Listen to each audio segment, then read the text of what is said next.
And we just want to inform that we are going to be recording this event, and then we are still discussing, but probably we'll use it for our internal learning purposes, or depending on your wish, we may be using it in other way, but just to let you know and then seek your understanding that we are recording this event. And probably later, we are probably going to take screenshots of all of us together to keep it as a memory.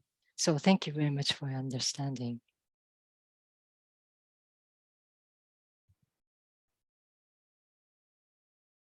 はい。で、今日の参加についての、お願いです。可能であれば、ビデオ、今日ミーティングを使っているので、ビデオはオンで皆さん顔が見える状態で交流できたら嬉しいなと思います。あとは、いろんな、これからいろんなビデオ、プレゼンテーションをしてもらうんですけれども、で皆さんに積極的に意見を出してもらいたいので、お互いの意見を尊重してたスペースにできればなと思っています。あともう一つ大事なことで、今回、いろんな方いらっしゃってるんですけれども、私たちプロの通訳を用意していないので、皆さんで交流することをメインに考えているので、参加者の中でお互いに英語ができる、英語に日本語で会話ができる人は、それぞれの言語でわかるように話していただいて、で、もし難しいなっていう方は、それぞれグループに通訳できるスタッフ、同じインターンだったり、若いスタッフだったりするんですけど、がいますので、そういった形で通訳をしてもらう形にしてようと思っています。はい。はい。Yes, we'd like to invite everybody, if possible, to turn on your camera and show your face, because we'd like to obviously want to see you and want to form a community here together. So if it's possible technically, and then yeah, it would be great if you can turn on video, especially during the time of breakout discussions. Yeah, thank you very much. And we'd like to create this space as a safe environment when everybody can express their views safely. So it would be great if we can respect each other's different views, if views are different, so that we can safely and then, comfortably express our views. Yeah, thank you very much. And obviously, this is a rather informal event, and we are not using any professional interpreters, including myself. I'm not a professional interpreter. And in the breakout group discussion, we might be asking those of you who are fluent in both languages, English and Japanese, to be kind of working as a facilitator and also interpretation services, if possible. So we'd like to ask that of you, and thank you for your understanding in that. はい、ありがとうございます。で、そうです。最初に言い忘れました。本日、私、司会を務めます、FOE ジャパンのスタッフの篠原と申します。はい、I'm Yuriko, an administration staff of FOE Japan. Thank you for joining us today. So please enjoy this event. はい、松下さんも紹介をお願いします。はい。Yes, my name is Chizu Matsushita. I'm in the Netherlands. Yes, I'm an online remote volunteer to the Friends of the Earth Japan, who's organizing this event today. はい、松下千鶴と申します。私、オランダのハーグ市に住んでおりまして、今回は、Friends of the Earth Japan のオンラインリモートボランティアという形で参加しております。サポートしております。よろしくお願いします。ありがとうございます。はい。で、今日のイベントは、10代、20代の皆さん向けに企画しました。環境問題について関心は持ってるけど、なんか FOE ジャパンがいつもやっているセミナーとか学習会だと、ちょっと専門的な気がして参加しづらいなっていう方もいるんじゃないかなと思いまして、もっと気軽に参加できるイベントをと思って今日は、こんな機会を作ってみました。で、同年代の人たちが集まってお互いに関心のあるイベント、環境問題について話せるっていう場があるといいなと思ったので、ちょっとこういう企画をしてみました。で、そうですね、今回地図さんに協力いただいて、オランダで学んでいる学生さんとも交流ができるという企画ができたので、これをきっかけにいろいろとネットワーキングができたりとか、環境問題を考えていく仲間ができたらいいなと思っています。Yes, Friends of the Earth Japan organized this event to create a space for young people in their teens and also 20s to be able to connect with each other and then discuss issues related to environment and also climate change, which are obviously core issues that Friends of the Earth cares about. Because Friends of the Earth Japan organized quite a lot of events online, including, but some young people might find that a bit too technical or very much expertise based. So they might be hesitant to participate in these events. So this event was created especially intended for young people so that they can freely discuss and also learn from each other. And because of the fact that I live in the Netherlands, I was able to organize and invite young people in the Netherlands to participate and also present the issues that they care about. So this is the space that we wanted to create for that purpose. Thank you. はい。では、会をちょっと始める前に先に FOE ジャパンの活動について初めての方もいらっしゃるかもしれないので簡単にご紹介したいと思います。木次さんお願いします。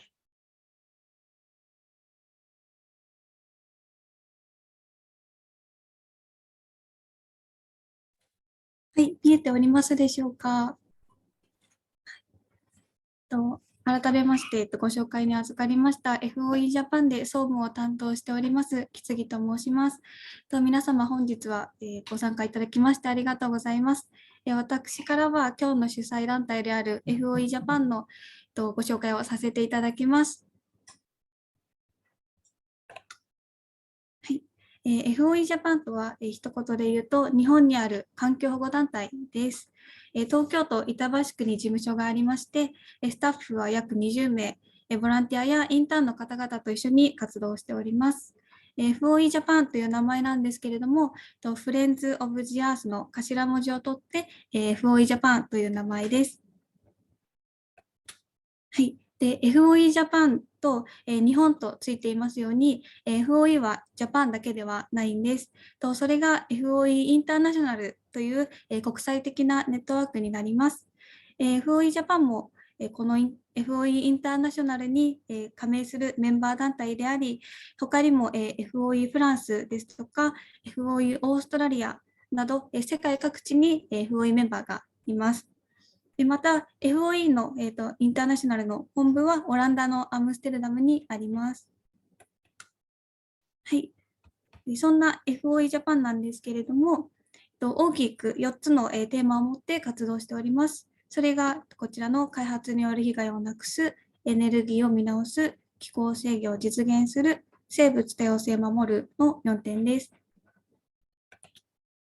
で今挙げたような、持続可能な社会を実現させるために、おおよそこのようなグループに分かれて活動をしております。でさらに具体的な活動内容としましては、現地調査や政策提言を行っております。また、アクションやイベント、ウェビナーを行ったり、リーフレットや書籍の販売を通した、情報の発信、普及活動も行っております。FOE ジャパンは草の根の視点で課題に取り組むことを重視しております。はい。短いですが FOE の活動内容を説明させていただきました。FOE ジャパンでは各 SNS、Twitter や Instagram などで随時情報を発信しております。もしご興味持っていただけましたら、イベントやウェビナーを開催しておりますので、そちらにもぜひご参加いただけると嬉しいです。また、学生の方が本日多いと思うんですけれども、インターンも受け入れておりますので、一緒に知識を深めたり、何か行動していただけたらと思います。この後、ぜひお楽しみください。私からは以上です。ありがとうございます。はい、ありがとうございます。地図さん、はい。します。I think the screen had a lot of English information, so I don't think I need to translate everything. But just to emphasize that Friends of the Earth International is a network of organizations spread in all over the world. And as she just mentioned, the headquarters is in International Secretariat or headquarters is in Amsterdam in the Netherlands. And as I know that also the Dutch version of Friends of the Earth is also as a separate entity in Amsterdam, which is called Milieudefensie. I'm sure that those who are in the Netherlands know about the organization. Yeah, so it's an organization spread around the world, and a lot of events they're organizing, and based on the 4 themes that they mentioned. And some of the events are, I would say, that also sometimes in English as well. So, and social media networks, there are a lot of channels to get information in English as well. So please, if you're interested, please follow the Friends of the Earth Japan as well. Yeah, thank you very much. はい。じゃあ早速、プレゼンテーションに移っていきたいと思います。今回ですね、立候補していただいて、6人の方に、いろんなそれぞれ自分の関心のある環境問題について調べて、プレゼンを5分ぐらいのプレゼンテーションにまとめてくれました。で、それぞれ、日本語と英語、日本語で喋って英語の説明がついていたりとか、英語で喋って日本語の説明がついていたりという感じになっていますので、動画で流したいと思います。で、一個一個、流した後に短く簡単にクエスチョン、質疑応答したいと思っていますので、何か質問があればその時にお願いします。はい。では今から、はい、どうぞ。So we are going to now show you, I think, 6 videos made by 7 students, young people from both sides. So what we are thinking is that we are going to show video one by one, and after each video, we have a small moment of questions and answers. So if you want to ask questions about the event, about the video that you see, there is a moment to ask questions. So yes. 一番最初、トップバッターは、シャリーファさんのリサイクルについて流します。はい。始めます。はい。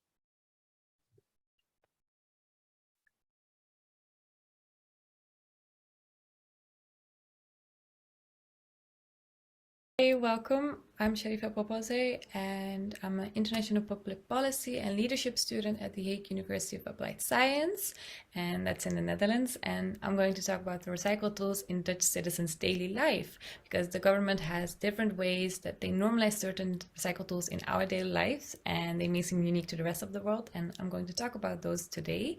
And if you want to contact me after the event or you have still questions, my details are right there. First recycle tool is statiegeld, which is in a Dutch word, and statiegeld is a deposit system for plastic bottles, cans, and beer bottles, and is widely accepted in the Dutch society. So how does it work?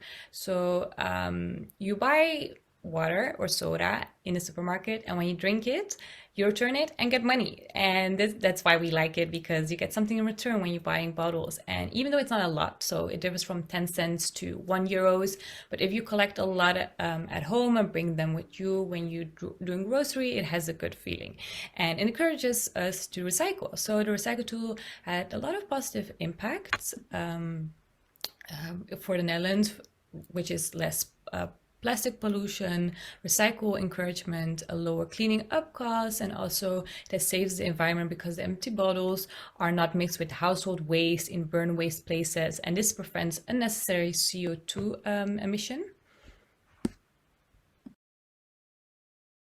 The second recycle tool is batteries and their special treatment. So batteries get a bit of special treatment because they're pretty common recyclable, but full of chemicals. So a lot of countries put batteries in their chemical waste or just in burnable trash, but here we throw them away in battery bins, as you can see here. And because they contain substances that are harmful for our environment, and they have a lot of raw materials we can reuse. So fewer raw materials are lost, and this helps the nature, of course, and they are mostly placed again in supermarkets or other stores. And the third recycle tool, which is the municipality street appointments. So people nowadays are very lazy, especially when it comes to recycling large items. So in the Netherlands, you just throw the furniture on the street, as you can see here. It doesn't look nice, but with the permission of the municipality, you call them, and the next day they are taken away by local civil servants ready to recycle. Recycle tool 4 is King's Day, which is a free market for us. So it's not in our daily lives because it's once a year, but I still wanted to mention it because it's kind of a Dutch tradition that encourages recycling. So maybe it sounds weird, but we Dutch people sit on the streets and sell our old stuff on our king's birthday. It's not that we do that every day, but it's nice to mention because it happens every year again when you see massive markets, as you can see here, where people sell their stuff. And this, of course, also is a way of recycling, and it's a big success, and especially kids like it. And secondhand goods help reduce wasting more materials, raw materials, and substances. So why not? And it's super fun, and it's at the 27th of April. So yes. The question slide. So guys, if you have questions, tell me now. And thank you for listening, and thank you for this opportunity to talk about the recycle tools in Dutch citizens' daily life.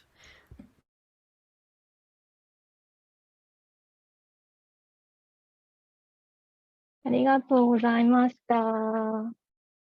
シャリファ、ありがとうございます。はい。Thank you. Thank you guys for listening. では、何か質問とかある方いらっしゃったら、挙手がいいかな。お願いします。If you have any questions, you can use the raising hand function or just simply raise hand like this in the screen. Yeah, anybody? Any questions?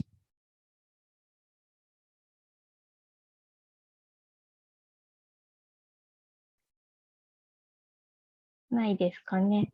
また I 後 was- で次の時に、はい、お話できると思うので。はい。では Okay, 次 so の you can ask questions later as well. Yeah, right. 次のビデオに移ります。次はですね、片山カレンさんで、食と気候変動について調べていただきました。はい。見ます。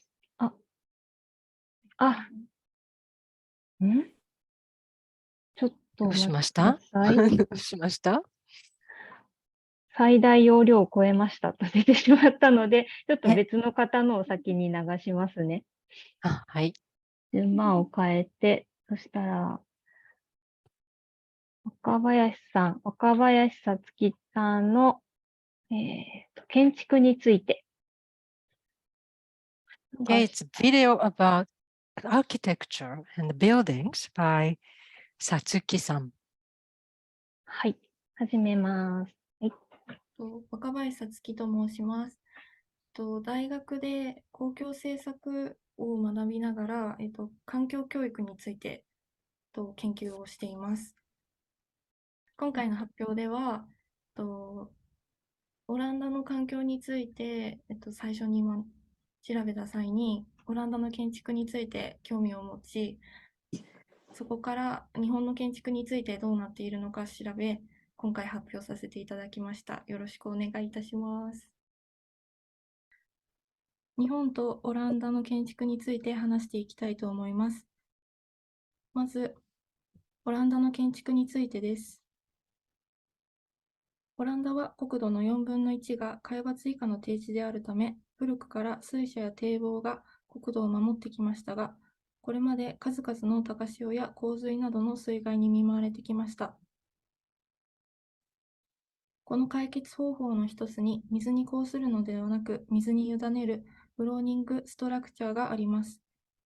これは巨大な住宅を水に浮かべ、耐久性、断熱性に優れ、高い質の居住空間になっています。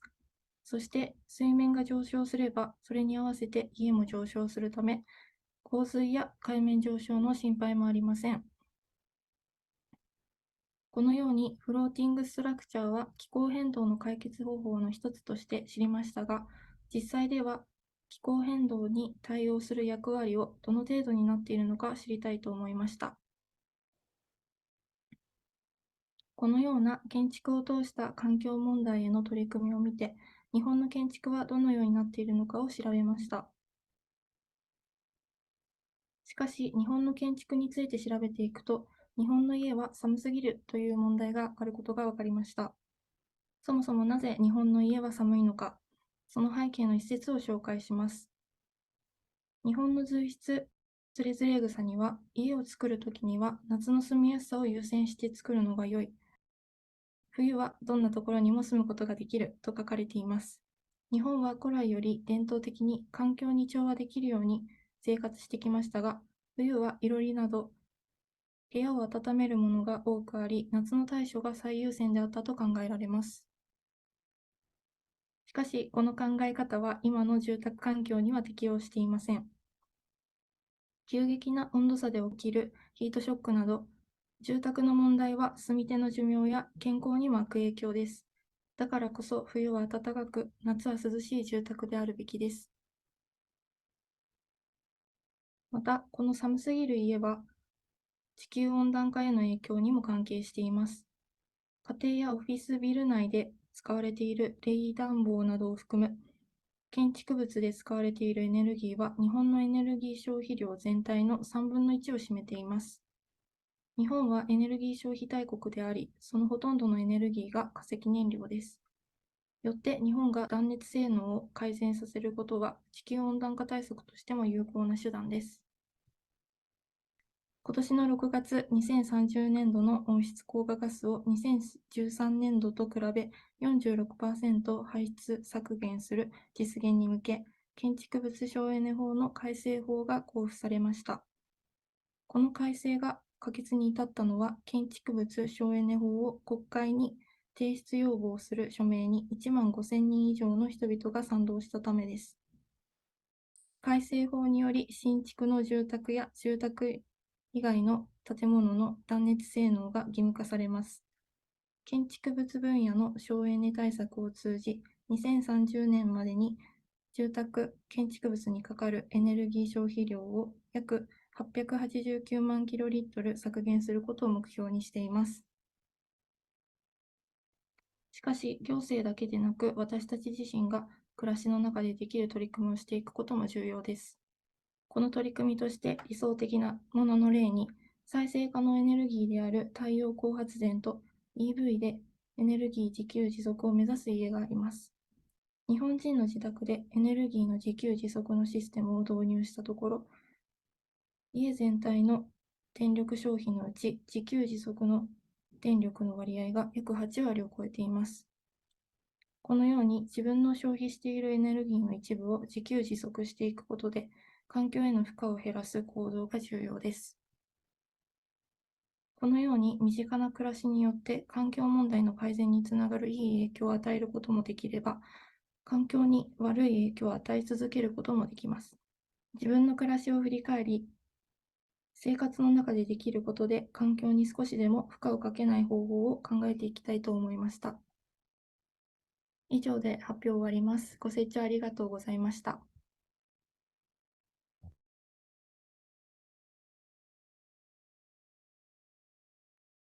はい、さつきちゃんありがとうございました。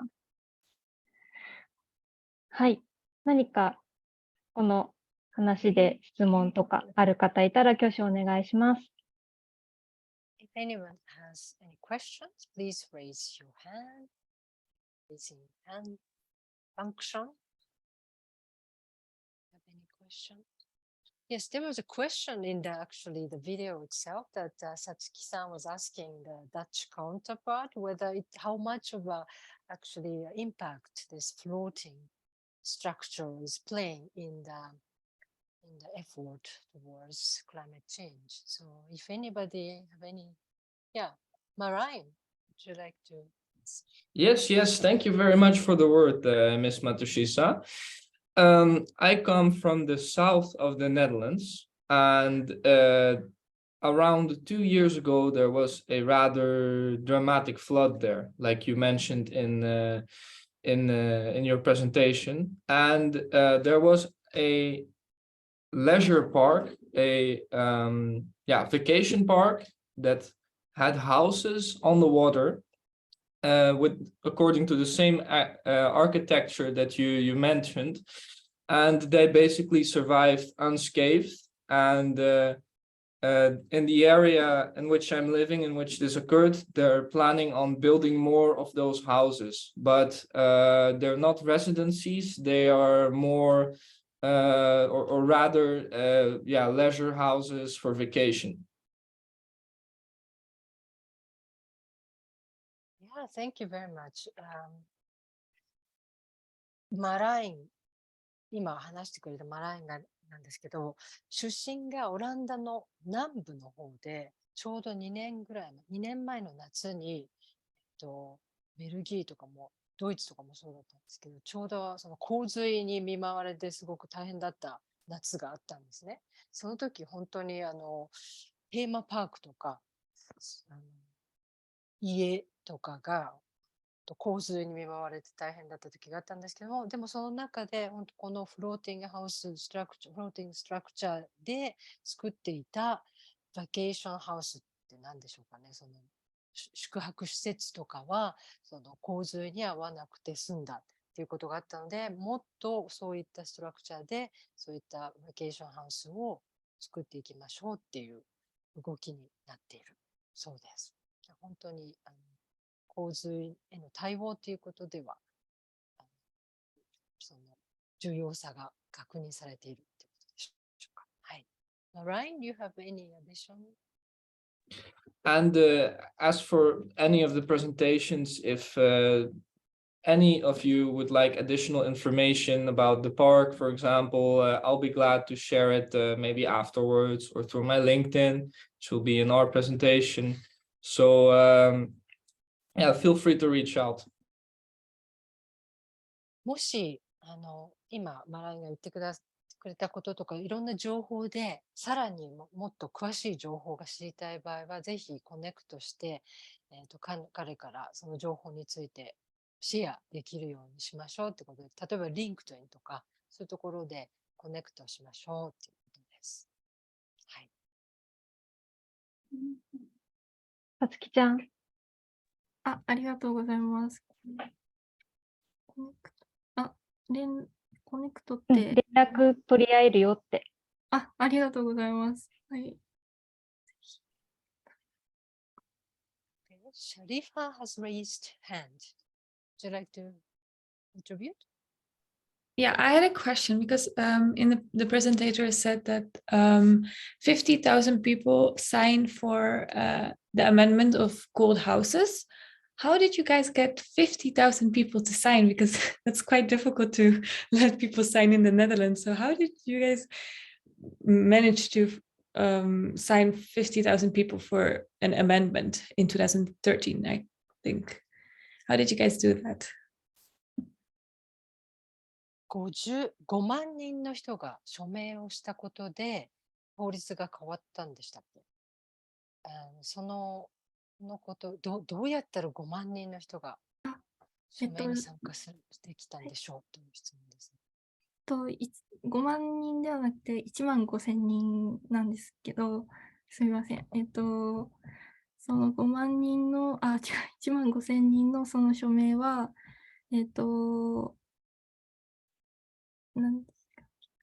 大学、その署名を集めた方が、署名を集めた方が大学の教授、日本の大学の教授なんですけど、その人がもう SNS とか、あとは、日本の国会に、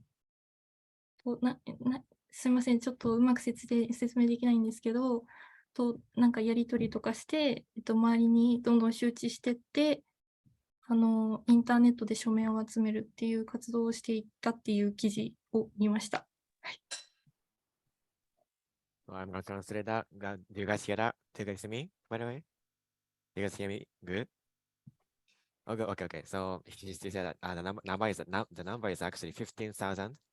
And the way they collected this number of signing is that this university professor was the person who organized this signing, and this he used his SNS, and also he engaged a lot with the Japanese parliament, and in that way he managed to get the number of petition in the internet.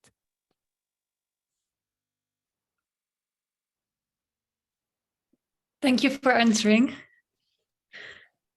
はい。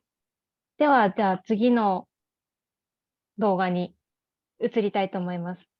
次はですね、アギタとマライン2人で作ってくれました交通機関と持続可能性という動画になります。Okay, next video by Akita and Maran.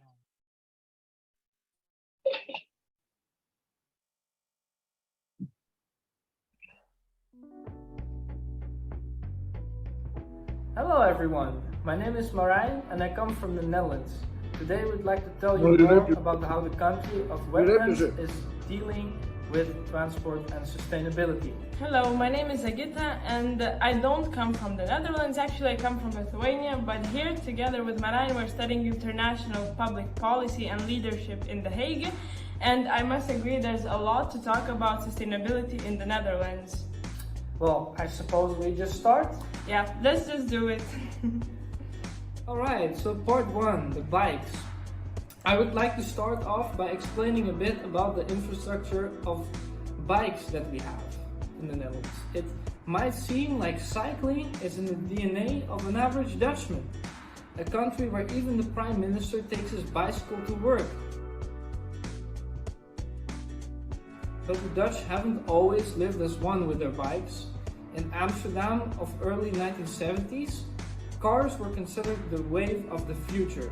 Now, cycling in the Netherlands is in turn the most popular form of daily transport. Using a bicycle for your daily needs is fun, convenient, and most importantly, for free. With more than 25 bicycles in the Netherlands and 1.2 million new ones sold every year, this country is considered a cyclist heaven. So if you look at those figures, that means that there's more bikes in the Netherlands than there are people, because we have 70 million inhabitants here in the Netherlands. If everybody cycled as much as the Dutch, global carbon emission would drop by nearly 700 million tons per year. A new University of Southern Denmark study has urged people to saddle up like they do in the Netherlands. Dutch people can cycle an average around 2.6 kilometers each per day. If this pattern was replicated worldwide, the study suggests annual global carbon emission would drop by nearly 686 million tons. This mammoth figure exceeds the entire carbon footprint of most countries, including UK, Saudi Arabia, Canada, and even Australia.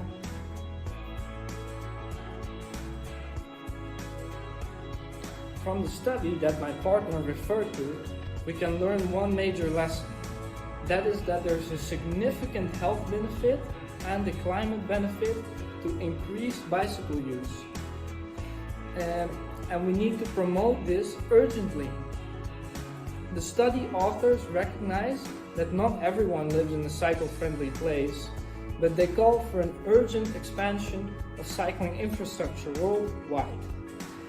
These include, but are not limited to, for example, proper bicycling lanes and plans for the construction, and furthermore pro-bicycle education, and to integrate it more within the culture.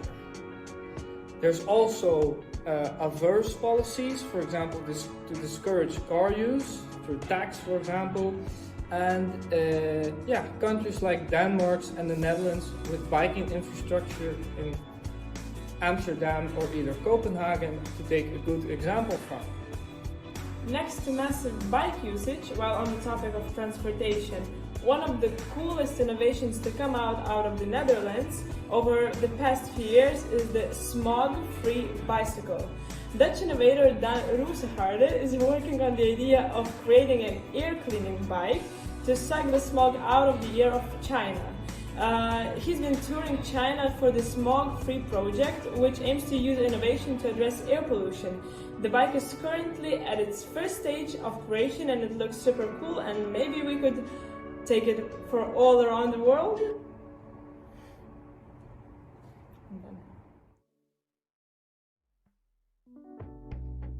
And it looks as if Dutchies are not stopping here, as more and more innovations keep rolling out of the Dutch innovation factories. Yeah, for example, city of Rotterdam, they're trying to make their city even more bikeable.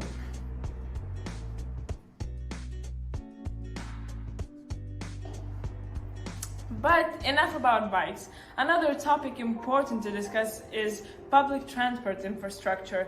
The number of zero-emission buses in the Netherlands is growing faster than anywhere else in Europe. At least 1,388 buses in the Netherlands are zero-emission.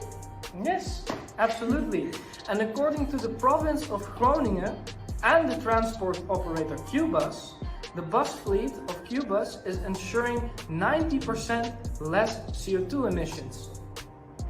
With this bus CO2 concession in Groningen and Drenthe, we are meeting the Paris Climate Agreement. This is what the representative of Qbus, Fleur Grafer, said at the celebrated launch of the 29th of November in 2019. In 2020, around 600 new electric buses will arrive on Dutch roads. The biggest two orders are for Keolis, it's like a French counterpart. Okay. And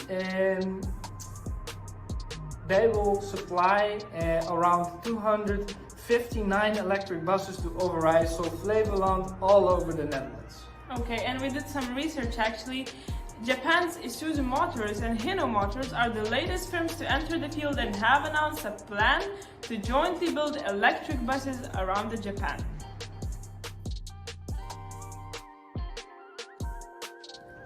Good job, guys, we are going on a right direction. And not to forget that the bus innovation isn't actually that new. To be precise, already in the early 2017, all electric passenger trains have been powered using green wind energy in the Netherlands. Since the 1st of January of this year, 100% of the trains are running on wind energy. This is what the NS spokesman said. Wind energy produces around 11 grams of CO2 per kilowatt hour and of the all electricity generated, compared with about 980 grams of CO2 emission per coal, or roughly from the natural gases.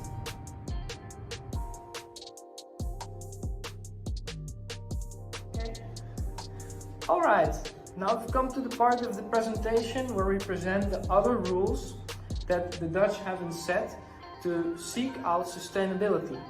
And me, myself, I'm particularly interested in the topic of older vehicles, like the old-timers, the older cars. But sadly, in the Netherlands, and especially the Dutch cities, they're not the best place to enjoy this hobby. We have the so-called environmental laws, low emission zones, because you have to imagine those older cars, especially with the two-stroke engines, they emit a lot of CO2.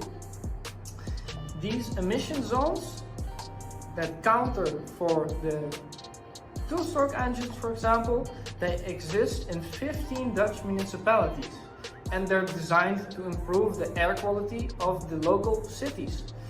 In practice, it means that trucks, coaches, old motorcycles, and sometimes diesel cars are banned in certain parts of the city. It means that transport that emits too much of dangerous gas is not even allowed in the Netherlands. Therefore, before purchasing it, people living in the Netherlands carefully think, why to buy if I cannot drive it, right? Yes, so in this way they take away the incentive.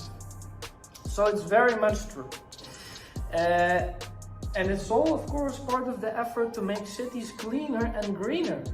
Electric car infrastructure and even hydrogen is highly encouraged.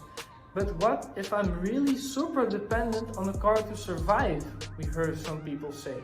But fear not, for the Netherlands wants to make it easy peasy to have an electric car too. As I said, in Amersfoort, they've decided that you should never have to walk further than 250 meters from your home to find a electric charging point for your car. That way I'll get harder and harder to argue that driving an electric car is too much of a hassle, and more people might end up changing their ways of transportation. Vroom vroom. Vroom vroom, yes, indeed.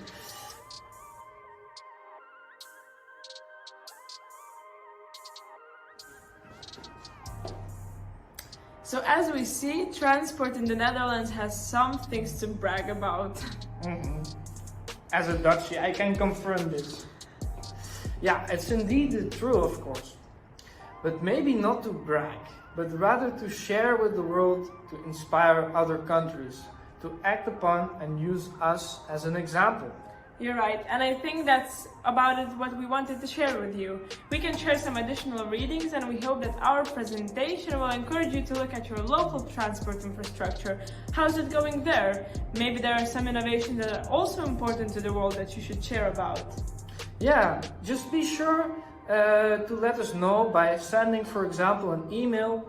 And I would like to thank you for your attention, and yeah, I would like to wish you a very sustainable week.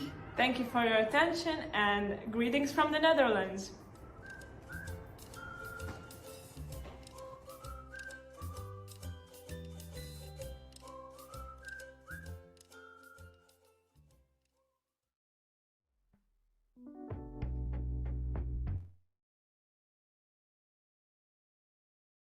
Thank you for guitar and Malain. はい。このプレゼン、何か、質問とか、感想とかある方いたらぜひお願いします。If you have any questions, comments, please feel free to share.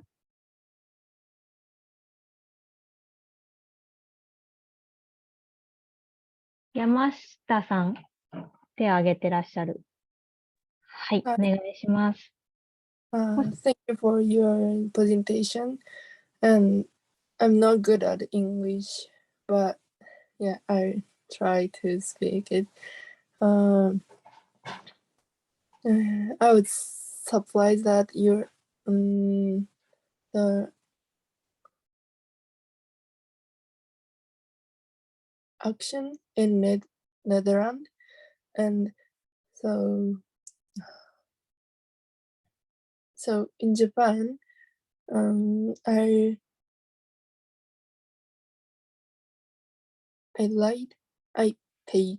use a bike in my life, but I live in countryside, so actually my high school is so far from my house, and I can't use a bike for school, and I take a train or using diesel train. I use every day to go to my school, so it's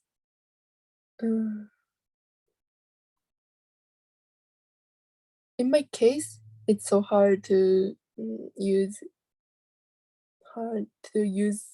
the bike or sustainable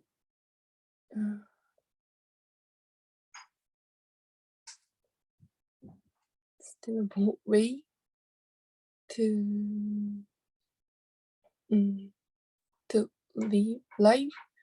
So, and in Japan, it's not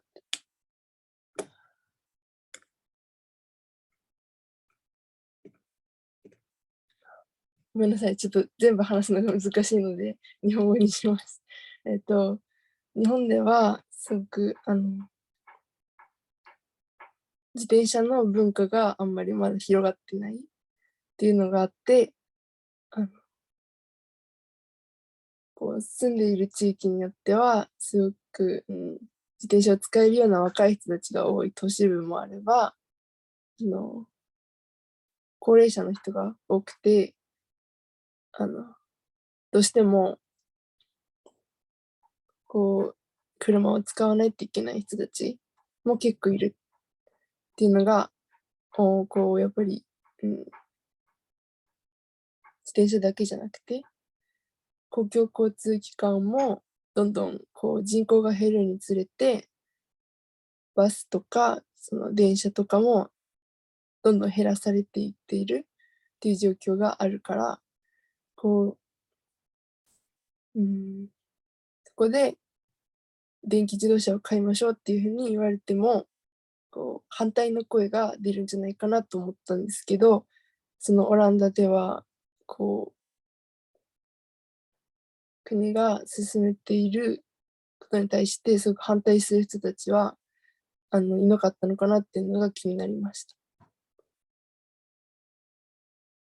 So in Japan, there's not that strong culture of using bike, and when we compare the urban and countryside, in urban city, we have so many like young people who can use bike, but at the same time in the countryside, people are relatively old and they cannot use bike, and also since the population in the local area is diminishing.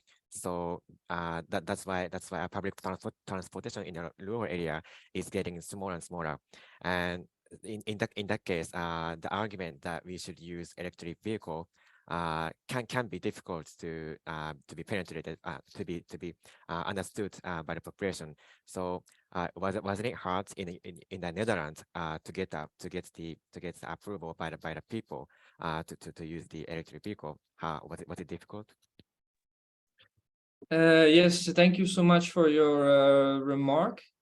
I would like to, thank you all for being here. I'm delighted to see you, especially my grandparents, which took part in the first part of the presentation a bit, which was nice to see. And when it comes to the question that you posed, I think my partner Agita would like to answer that. Yeah, so we were discussing a lot about the policies and infrastructure which is adjusted to the city life and which is not. So talking about the electric vehicles, yes, there's even some municipal incentives for people to use them. So I think that the government also plays a role when it comes to electric vehicles and like using them around the cities. And talking about the situation that you told that sometimes it's too far to bike, for example, and then you use public transport. public transport is still a good alternative, because if we're use something that all of us can travel with, it means that we're still reducing the emission because we're not using the one vehicle for ourselves.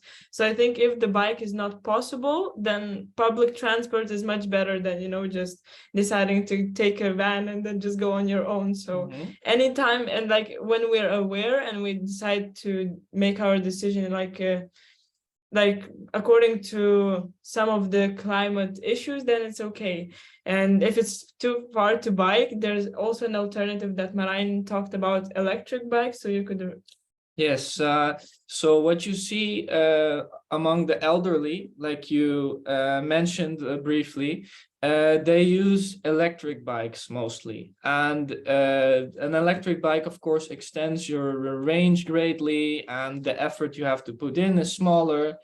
And it's a great alternative for that that manual bike where you have to put in a lot of effort if you live in a mountainous area, for example, or you have to cycle 10 kilometers to school. But even the Dutch transport public transport, the company, it's privatized. They proposed lately a initiative to be able to rent out those electric bikes from the stations. So you can cycle to the station, hand in your bike, and so that's very interesting. It just came out, I think, 2 or 3 days ago. So there's still a lot of pioneering going on the questions that you posed. Yeah, and I will just add up that most of the time when we were talking about transport infrastructure, is not that something easy that we ourselves can do, but it's something that government should take initiative in, whether it's about, I don't know, trains, whether it's about bike infrastructure, biking lanes. So we can cheer it up. We can show the example that we want to do that, but it's not always just according to our own individual needs. Yeah. Thank you. Thank you. More than we'll be glad to answer them, of course. 質問どうもありがとうございましたってことです。ちょっとまとめると、確かにそのトランスポート、公共の交通機関になると、国とか自治体の公共政策と関わってくるので、そこに呼びかけることが大事なんだけれども、確かに家とその行き先、学校なりどこなりが遠いと、やっぱバイクっていうのは難しいかもしれないんだけれども、自治体が結構オランダでは、シャトルバスみたいなのを電子、エレクトリックカーにしていたりとか、そういった試みもしている。で、バイクも本当、電子バイクがすごく普及していて、特にお年寄りっていうとあれですけど、60歳ぐらい以上になると、もうほとんどみんな電子バイクを乗っているようなぐらい普及していますということです。で、やっぱり個人でできることって限られてくるので、みんなで一緒になって公共の団体とか政府とかに呼びかけてバイクレーンを作ってもらうようにしたりとか、そういった一緒に呼びかけをする、働きかけていくっていうことが大事なんじゃないですかっていうことです。でも他にもいろんなことをぜひシェアして一緒に学んでいきましょうということで、ぜひメールなり何なりで連絡取り合いしましょうということです。はい。ありがとうございました。では、他いいかな？次の質問。次の動画に、質問もう一人。じゃあ、宮坂さん、お願いします。Thank you for your presentation. I'm just curious, let me ask so simple questions. Does share bicycle no charge to use? なんかそのシェアサイクルは無料ですか？使うのに。Yes, the question is whether this share cycles, that the rental cycles, is it free to use? Yes, so as I said, students in the Netherlands, they get a traveling card, which they can use either during the week or the weekend. But I'm not sure whether it will apply to the electric bicycles. Me as a student, I hope sincerely that it will be the case, because they're very practical, those bikes. But otherwise, I think for normal users, they will charge a bit, of course. But it will still be, I think, significantly cheaper than, for example, the electric rental scooters that we have here already. That's also in the big cities. We have a lot of electric rental scooters. So the more that I think of it, the more even alternative measures to the bikes there are. Yeah, and to add up, now we have those just simple bikes to rent, and I think bike to rent for a day is €3.40. So even if you're just you're traveling in the Netherlands, is not as expensive to rent the bike for the day. So I don't think that the electric ones will be cheaper. I think for the just regular user, they will be a bit more expensive, but I think it still be worth it.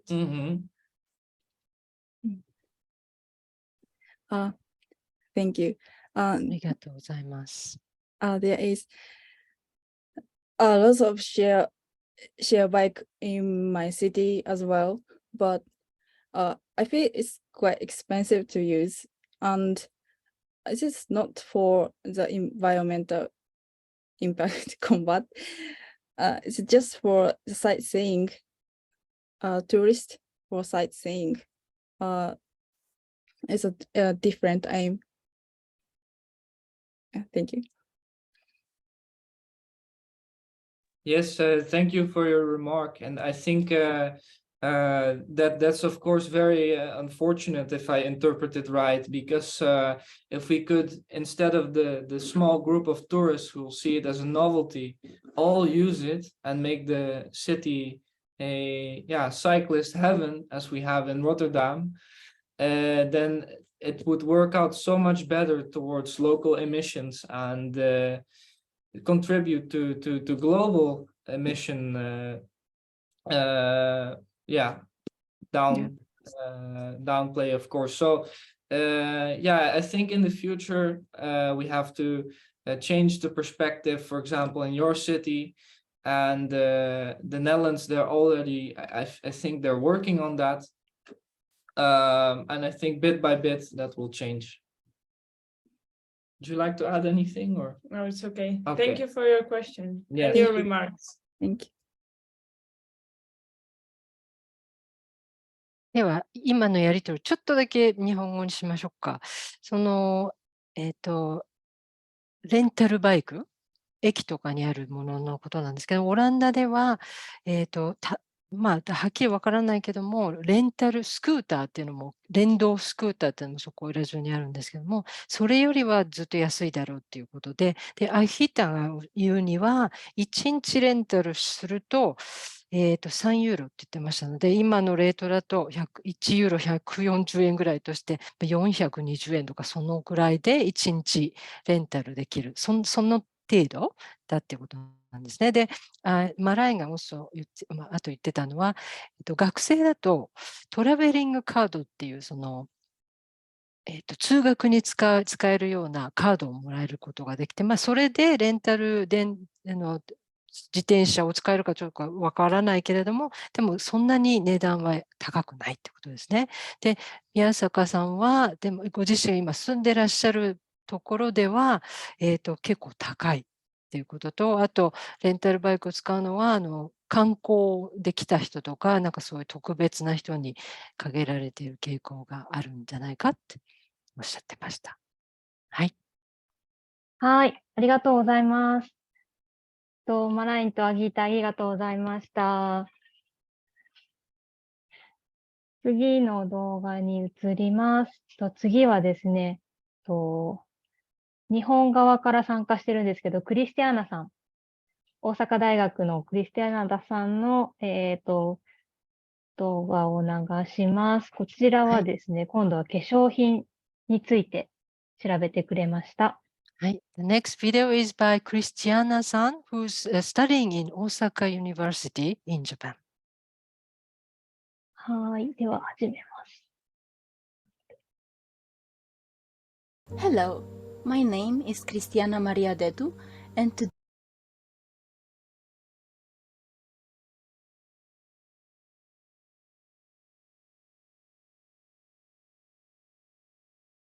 today I will be talking about the environmental impacts of the beauty industry in my presentation, Color of Beauty. All I'm saying is, it's not green. In the following 6 minutes, I will be talking about microbeads, commonly found in scrubs and toothpaste, mica, used in eyeshadow and highlighter, oxybenzone, a widely used compound in chemical sunscreens, plastic packaging, and greenwashing. Due to an increasing worry regarding climate change, people started paying more attention to how much does each sector contribute to the problem. So far, it seems like no industry is free from guilt. Today, we are looking at the beauty and cosmetics industry. What is it doing wrong, and ways it can hurt the planet a little less. Let's start things off with microbeads, those small abrasive spheres commonly found in all kinds of scrubs and even toothpaste. Their role is to polish, whiten tooth enamel, and remove dead skin. However, they have an enormous impact on ocean biomes. Most microbeads end up in the ocean, where they are swallowed by all kinds of sea life, from mollusks to fish. Check this lovely little shrimp. He intentionally ate microplastics, the green particles, mistaking them for food. The catch is that there is scientific evidence according to which animals ingesting microplastics develop hormonal problems, stopping them from reproducing or even eating altogether. Microbeads are literally deadly. So, what can companies do to replace plastic microbeads in their products? The answer is simple. Use biodegradable alternatives. Think cocoa beans, apricot shells, or coffee grounds. Also, here's a cool tip. You can check if your favorite product contains microbeads at www.beatthemicrobead.org/product list. Moving on to mica, a group of minerals that, when ground up, turns into lovely glitter, which is why it's widely used for highlighters and eyeshadows. However, mica poses serious environmental concerns. More specifically, by and large, most mica is found in North India and Madagascar by children. Of course, this is illegal child labor, and it employs around 35,000 globally. Mica mining is also extremely unsafe, posing respiratory issues due to fine dusts, but also due to mines frequently collapsing on the workers. Thankfully, there are ways to fight this. 4 years ago, Lash vowed to remove natural mica from all their products. Now, sparkly products are manufactured using synthetic mica. To explain this simply, several metals are processed together in a lab to create synthetic mica, identical to natural mica minus the immorality. Good solution, right? Let's move on to an amazing product that can prevent skin cancer, skin damage, the forming of fine wrinkles, and discoloration. Sunscreen. There are two main types of sunscreen, having a physical block or a chemical block. Physical block sunscreens effectively reflect and scatter the sun's UV rays from the skin, forming a mineral barrier. This is why physical sunscreens often leave a white cast behind. This is easily solved by chemical block sunscreens. Many chemical sunscreens contain a compound called oxybenzone. This is one of the most common synthetic blocks, used in sunscreens since 1980. However, there is wide scientific evidence that oxybenzone is largely responsible for coral bleaching and genetic damage to marine organisms. The effect of minute amounts of oxybenzone can be easily seen. On this slide, we can see its influence on adult corals and clownfish eggs. Hawaii already found a solution to this problem in 2021. Ban oxybenzone chemical blocks. We don't have to give up sunscreen, but we have to stop using items that are hurting wildlife. Now let's talk about packaging. It's beautiful, it catches our eye, and makes us feel like royalty when using the product contained inside. However, I think it's time to rethink packaging. This is a picture I have taken when I wanted to buy a sunscreen here, in Japan. At a glance, all I could think of was, did we really need that plastic pouch? According to the EPA, plastic packaging accounts for 70% of beauty industry's waste, most of it ending up in landfills. Okay, but how about recycling? I am always separating plastics, you might think. However, even theoretically recyclable plastic containers are not always recyclable. Any remaining product or any non-plastic component, such as a metal pump, will make the product non-recyclable. Nevertheless, the solution is quite easy. Use more glass, metal, or paper packaging, or create a bring-your-own container system. I will mention Lush again because I love their genius Bring It Back program. Through this system, the customer gets discounts on further purchases if they bring empty plastic Lush containers. Sounds like a great incentive to me, and I wish more companies would follow its steps. Let's end with the beauty industry's response to the climate crisis. Seemingly natural products, free of harmful chemicals and promoting organic practices. These two examples came up immediately on my Google search for organic natural shampoo. I suggest taking a deeper look. Here are the ingredient lists of the aforementioned products. Only the labels in blue are natural ingredients. According to Lux Botanics, a product can mix only one natural ingredient along with synthetics and still be labeled as natural. Companies can get away with this because the term is not regulated by the FDA. Yeah! Ready to look at the names of the products and the brands? Love beauty and planet? Mama Earth? Please, this needs to be called what it is. Greenwashing. What can the beauty industry do? Stop misleading customers intentionally and don't make baseless claims. These labels do not benefit the planet or the customers, only the company's pockets. Therefore, to fight the misinformation war, companies using misleading advertising and packaging should be fined by governments. I think the best way to summarize this presentation is with a personal request. I ask of beauty companies to be more ethical, responsible, truthful, and aware. The planet will thank everyone for that.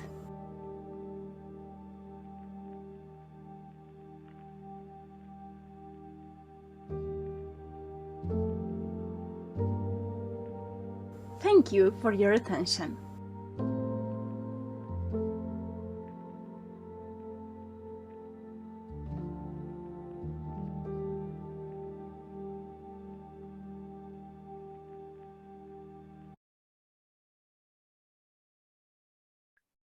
クリスティアナさん、ありがとうございました。素敵なプレゼンテーションでした。はい。そしたら、質問とか感想とかある方いたらお願いします。Okay, questions, comments from anyone? はい。アギとマライン。Yes, so first of all, I would like to congratulate you. It was really wonderful presentation, really very interesting. And yeah, when it comes to those microplastics, it's really crazy. In mostly organic products like honey, for example, which is of course collected by bees from flowers, there's also microplastics. So this is everywhere. Yeah. And that is just, it keeps shocking me that wherever it's found, whether it be fish, shrimp, it's everywhere. And I have one more remark, because you made a request in the end to the beauty industry. I think it's very related to consumerism culture and capitalism. Do you think a request in that case, would it change that entire culture? Because from my perspective, it's not only the beauty industry, it's everywhere in the capitalist economy and everywhere, every sector that's influenced by consuming of households. So I don't know if you would like to share your perspective on that. Thank you. Christiana-san, would you like to translate into Japanese yourself, or do you want me to do that first, or I will let it's up you to do you? Okay, yeah. OK。じゃあ、クリスチャナさんが日本語で日本語で気になるんですけども、私がまとめますね、今の質問を。素晴らしいプレゼンテーションどうもありがとうございました。本当マイクロプラスチックはもう本当どこにもあって、例えばオーガニックなプロダクト、なんていうのかな、プロダクトで蜂蜜とかも、蜂がね、集めた蜂蜜とかにもマイクロプラスチックが出てきて、もうそこら中にあるものですよねっていうことですよね。で、最後の方でリクエスト、お願いっていうことで発表してくださったところの中で、おっしゃったことへのちょっと質問っていうかコメントなんですけれども、この私たちがいるこの消費文化と資本主義のこの経済の流れがもう大元にそこにあるんじゃないか、それについてどう思いますかっていうことですね。はい、お願いします。Okay, so I think your question is very good. And I definitely do think that in any industry, it is very similar. I definitely do think it is tied with consumerism and with our current economic models. I am not sure if things can realistically change for the better anytime soon because of that, because our entire society functions like that. I just asked this of beauty companies to begin with because this is what my presentation was about. But yeah, I honestly feel like sometimes this even happens for companies that are trying to be environmentally friendly, or even for, of course, not Friends of Japan, but other Friends of the Earth Japan, sorry, but for other NGOs, I think that even they often hit so many blocks and they are trying to showcase their efforts, but because there are so many blocks, it feels like they don't really make a difference. And this is one of my biggest fears, but yeah, maybe I am a bit of a pessimist in this direction. I really hope that things will get better, but I definitely think our current thinking, consumerism, and so on is stopping us. Thank you for your lovely question. Please. Yeah, before Ashita, maybe let me summarize what she just said in Japanese. Yeah, クリスティーナさん、その通りですねっていうことですよね。で、化粧品会社に限らず、他のいろんな資本主義で活動する会社も、自分たちのこのやっていることをこう、ね、ショーケース、見せびらかすというか、こんなことを環境にいいことやってますよっていうことが多いんだけれども、本当にそうなのかっていうことを考えさせることがよくありますっていうことですよね。で、それについて言うと、私はちょっと悲観的な気持ちになりがちですけれども、でも、こうやってみんなで話をすることによって、なんかいい考えが浮かんでくるんじゃないかなっておっしゃってますね。Okay, Ahita, you want to add something? Yes, we were talking about the effects on the environment. But looking at those labels, I cannot understand how can it be, efficient and effective for the body itself. So maybe you could elaborate, do the products that you mentioned and all the chemicals inside of that have a direct effect on human body, for not the sea animals, but for us? Why do we should avoid using that? プレゼンテーションの中でおっしゃったその化粧品とかそういった製品が環境はともかくとしてもちろん環境には悪いんだけれども、私たち人間の体にとって有害なんでしょうか、どうなんでしょうかっていうことですね。はい、どうぞ、クリスティアナさん。Actually, so my major is physics, and my final research is actually very biology-based, chemistry-based. So I think I know quite a bit about compounds and so on. And I honestly do not think that unnatural products are harmful to our body. I do not think they are more harmful or less harmful than natural products. Because, for example, I don't know, there are natural poisons. If we would put them in our bodies, of course, they are natural, but they would harm us. Meanwhile, let's take chemicals. So if you drink tap water, which is of course safe and it's great, but it has fluorine, man added fluorine in it. And actually that saves us from so many diseases. So I personally do not shy away from chemicals. I will never think, oh, this one doesn't have one single natural ingredient in it, I will never buy it. I'm never thinking that. But I definitely think we should stop lying to people, because there is this pressure on people. You choose the best for you. You choose what's natural. And if you just put that label natural and the product is, well, not so natural, I think that's misleading people. And that's what I wanted to showcase. Thank you. ありがとうございます。クリスチャーナさんは物理学ですね。フィジックスですか？物理学を専攻されてるんですね。だから結構本当に自然なのか、化学性、非化学物質が入っているのか、そういったことをすごくよく分かっているっていうことなんですけども、ナチュラルプロダクト、自然ですって言われるものが本当にいいのかっていうと、実はそうでもなくて、例えば水には自然の水ですっていうことがあっても、クロリンで消毒してあったりとか、いろんなものが入ってるし、だからそういったところに誤解が招く表現があったりとか、会社が人々に宣伝を通して誤解を招くようなことを言ってたり、例えば嘘をついていたりとか、そこが私は問題だとすごく思っていてっていうことです。だからナチュラル、アンナチュラル、ケミカル、そこというよりも、本当に会社が正直に情報を公開しているのかっていうとか、そういうことが問題なんじゃないかっていうことです。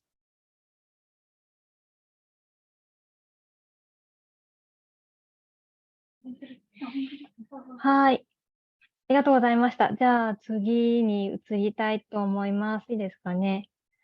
はい。次はですね、フランクリンの、違えた。動画を。フランクリンのビデオです。e ウェイストについて調べてくれました。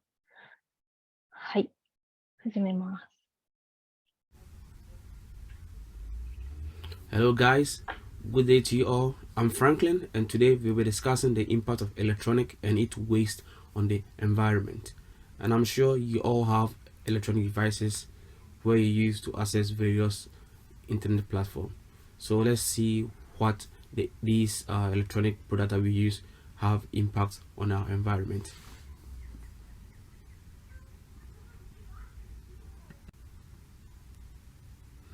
Well guys, I mean, I assume each one of you all uses at least one or two of these softwares on your telephone or on your electronic devices. And have you thought of what the impact using these apps or maybe these electronic devices have the impact or how it affects our environment? So before then, let's go to the next slide where we discuss where these useful materials used to make electronic devices come from, and we see the impact it has on our environment. So here we will be discussing the mining industry behind technology. So when I talk about the mining industry, I mean where these minerals are mined, and these minerals can be found also within our iPhone or Samsung or any smartphones that we use now, such as cobalt, zinc, nickel, gold, tin, copper, and aluminium. And these precious minerals are mined in mostly developing countries, especially Congo, whereby it has led to civil war for the past decade, making people migrate from their place where they are born to different places to seek for security. So through that, these areas also go through serious environmental problem, because after mining these minerals, the toxic that comes out are also washed through the streams of this area, whereby people don't get good quality water to drink, and it causes also sicknesses to harm their lives. So e-waste, electronic waste. When you use your phone for a year or two, you buy new ones or you buy new laptops, or because you want them more than one. And when you throw it away or you just keep it it tends to be waste because it's not more useful to you. So according to the United Nations, 50 million tons of electronic waste are being made per year. And if you don't take action now, it will double in the next 30 years. So if you could see, the second, third, and fourth generations of computers that were produced in the past years have not even been recycled. Only 20% of these products are being recycled, and for 3 generations we are still have a stock of waste that have to be recycled or can be reused. Also, one problem electronic devices face is they are mostly shipped into developing countries in the name of donations. So they try to say, oh, we are donating this product to this country because they need development, because there's advancement of technology, so need to also develop. Meanwhile, only 20% of these electronics that are being shipped to developing countries, especially like Ghana and West African countries, only 20% of them work. So the rest tend to be waste. Meanwhile, the rest has to be recycled. So what do they do in these countries with the 80% of the electronic waste being shipped into that country? So what are some regulations taken to limit the amount of electronic waste? So first, we look at the worldwide, which is the Basel Convention, which was mostly countries that produces their waste have to take care of recycling their own waste, so they don't have to ship it in other countries. But however, they are not strictly regulated, and developing countries suffer from these, because developed countries always tend to ship these products into their countries, which will become the burden of these developing countries. So let's take the Netherlands as example, one of the countries who are mostly doing their best based on the Basel Convention, whereby mostly 80% of the materials of electronic are being recycled, and also 17% of these recycled products are used to recover energy. So the Netherlands are very far in advance, or advanced by recycling almost 97% of their electronic that is being produced. Also, they have a rules which is called producer responsibility, meaning that those companies that produce or buys electronic waste within a country are responsible to recycle their own electronic product, or subsidize those recycling companies in order to limit the amount of waste being produced. When these products, or when these electronic devices are being shipped into these countries, they tend to be waste and they are no more useful. So the people who live there, due to the economic hardships, they burn these computers or electronic devices to finance these precious minerals, so that they can sell them to get ends meet or take care of their family. And children are also involved, so it leads to child labor, whereby children don't go to school. They will involve in these activities so they can get money to maybe support their family or to take care of themselves. And there is a place in Ghana which is called Agogloshi, which is the most toxic place in the country, whereby children or people burn electronic devices to get ends meet. And it also leads to various problems. It destroys the waters, because due to the toxic from these electronic devices, they destroy their water, so they don't have any proper drinking water in these areas. So what are some possible solutions? First and foremost, I think buying smart, which in the sense of buying second-hand products, which will help us to buy new products every day. So with that, we can limit the amount of electronic waste that we produce a year. Also, limit the production, which must be regulated, so that we control these companies, the amount of production or the amount of goods they produce yearly. Example, Apple releases or produces new telephones every year. So if through regulations they are limited to produce in 2 years or 3 years, I think this will help to limit the amount of waste that we being produced a year. Also, so they have to extend the lifespan of these computers, because they want more income. They tend to shorten the lifespan of these computers, so that you are eager also to buy new phone because you want the latest version. And also, we have to have a proper way of recycling these goods also. So how can we decrease the impact of electronic waste in our environment? So let's have this quite small time to discuss and brainstorm ideas, the possible ways to solve this problem. Thank you.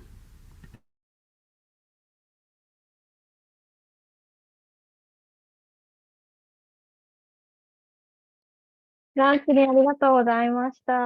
Thank you. はい。では、質問ある方。Questions, comments, if you have any. 大丈夫？したらまた後で何か感想とかあったら共有してあげてください。で、クリスチャーナさんはいはい。が手を挙げてますね。はいはい。あ、お願いします。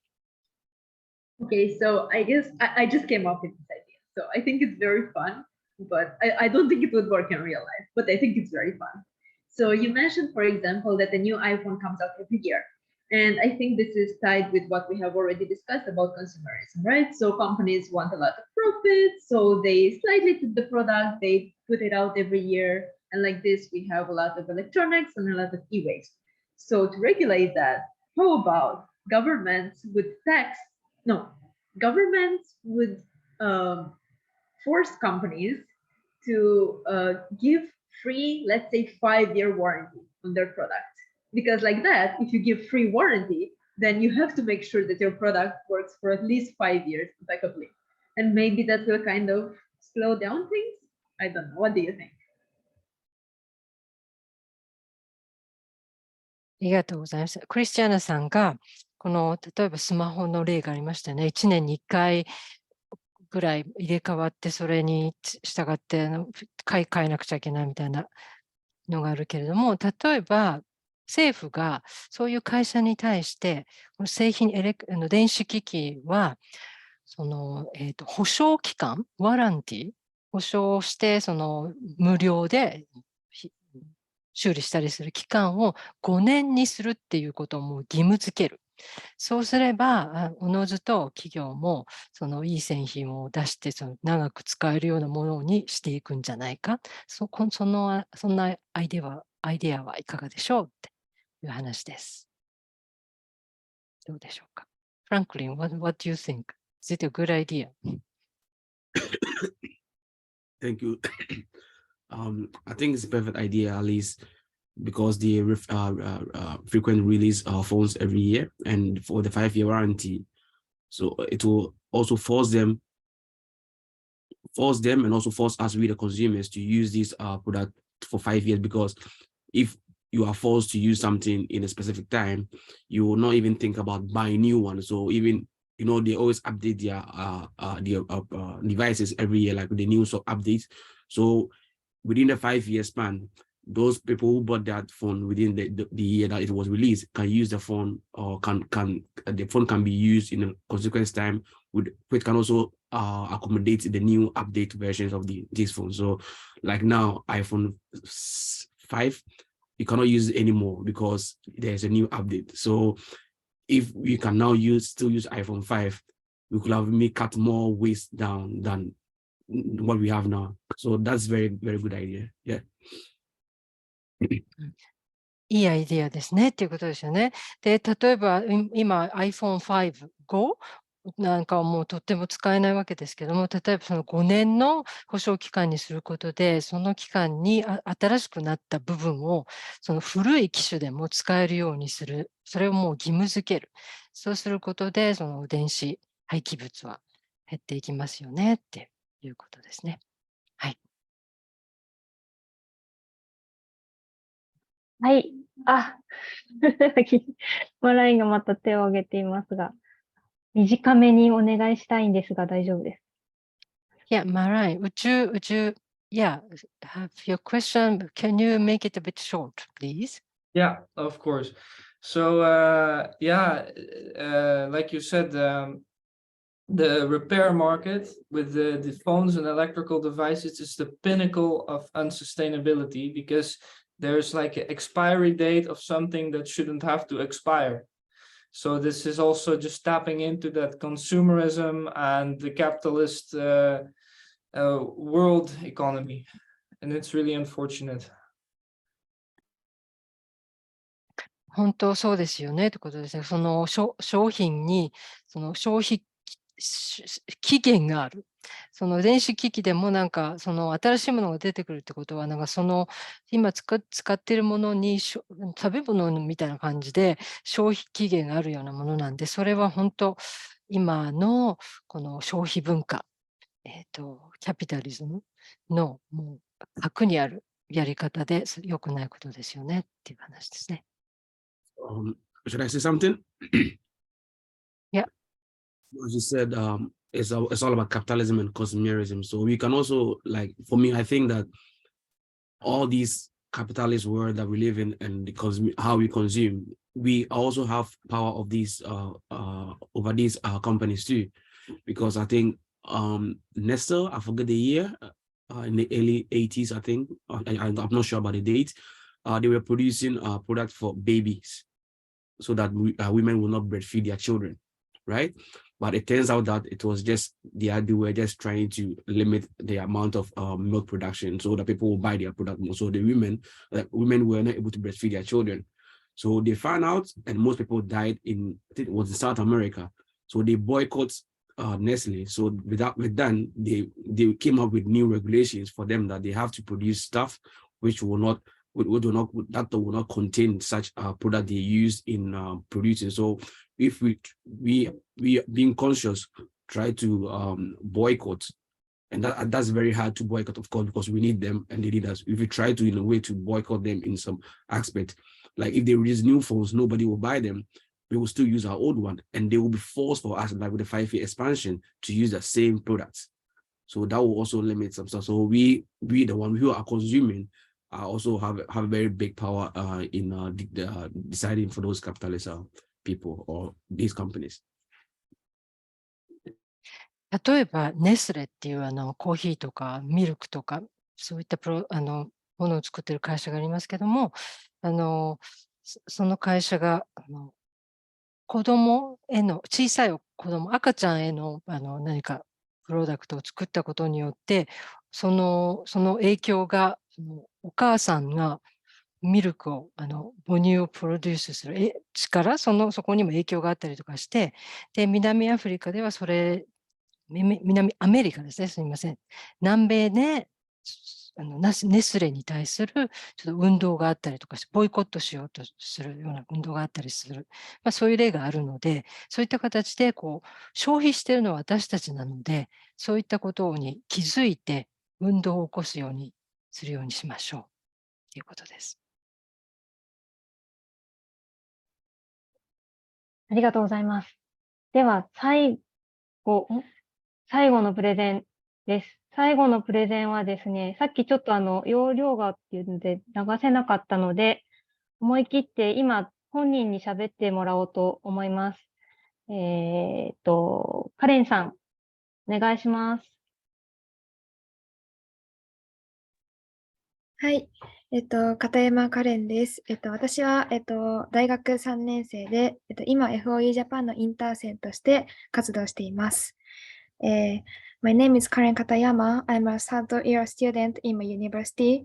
I'm doing an internship in FOE Japan and joining some environmental activities and events. 私からは日常に最も深く結びついている食と気候変動の関係性についてお話しします。皆さんは食料生産がどれほど気候変動に影響を与えているかを知っていますか？まずはじめに、食料生産はどれくらいの温室効果ガスを排出しているのでしょうか？人間活動に由来する温室効果ガスは二酸化炭素に換算して年間520億トンですが、農林業は全体の約4分の1の割合を占めています。続いて、こちらが日本の農林水産分野における温室効果ガスの内訳です。まず、バイオマスなどの燃焼が原因となる二酸化炭素が 34% を占めます。そして、それより強い温室効果を持つメタン、亜酸化炭素が約7割を占めています。これらには家畜の排泄物やゲップなどが多くの割合を占めています。続いて、肉の生産と気候変動の関係性についてお話しします。こちらは食品1キロあたりの温室効果ガス排出量の比較です。1位は肉牛で、1キロあたり約100キロもの温室効果ガスを排出しています。これは餌の生産や飼育、食肉処理などの過程の排出量を合算したものです。その次にラムなどの羊の肉、乳牛、エビ、チーズ、豚肉、卵と続きます。畜産業は特に気候変動の加速に影響しています。動物畜産は気候変動だけでなく、様々な環境問題に関わっています。まず、畜産は大量の水を使用します。牛肉1キロあたり約2万リットルの水を必要とし、これはトウモロコシ1キロの生産の11倍にも及びます。全体では世界の3分の1もの水が畜産に使われています。また、動物の餌となる膨大な量の穀物や大豆を育てるため、畜産は世界の土地の約3割を使用しており、広範囲の森林伐採につながっています。また、世界の哺乳動物の 96% を人間と家畜が占めているというデータもあります。では、農業による気候変動や水不足、森林破壊を食い止めるために消費者である私たちに何ができるのでしょうか。持続可能な食として、近年動物食品の消費を減らす動きが注目されています。皆さんはビーガンやベジタリアンという言葉を聞いたことがありますか？ビーガンとは動物由来のものを食べず、食以外でも皮や毛など動物由来の製品を避けることです。ベジタリアンとは肉や魚は食べないが、卵や乳製品は食べる人々です。また、近年注目されているのが、できるだけ肉、魚を食べない日を作るというフレキシタリアン。また、あまり知られていませんが、肉のみを避ける人々もいます。今回詳しくは触れませんが、ビーガンやベジタリアンなどが魚を食べない理由には、生態系破壊など別の環境問題や違法な漁業が行われているという現状があります。では、日本やオランダには動物性食品を控える人々はどれぐらいいるのでしょうか。このデータを見ると、完全なビーガンやベジタリアンは両国とも少ないですが、できるだけ動物性食品を減らそうと意識しているフレキシタリアンはオランダで圧倒的に多く、約4割に及んでいます。このように私はオランダの食事情について興味を持ちました。例えば、最近オランダのハーレム市における食肉広告の禁止のニュースを耳にしました。これについて後ほど聞いてみたいと思いました。日本ではまだ肉食や食料生産が気候変動に与える影響を意識している人は少なく、ビーガンやベジタリアンの認知度や理解度が他国に比べて低いと思います。また、ビーガンに対応している食品や飲食店はまだ多くはありません。しかし、日本の大手スーパーマーケットはその動きにいち早く乗り出しています。例えば、トップバリューでは、大豆を使ったハンバーグ、プリン、パスタソースなど植物性食品を使った商品を数多く展開しています。また、代表的な日本食である寿司を植物性素材で置き換えたビーガン寿司というものもあります。こちらは、魚をこんにゃくに置き換えた商品です。このような商品が一概にいいとは言えませんが、日本でも持続可能な食は、注目され始めています。このように食料生産、特に肉の生産は大量の温室効果ガスを排出し、気候変動を強めているという事実を私たちはまず知ることが大切です。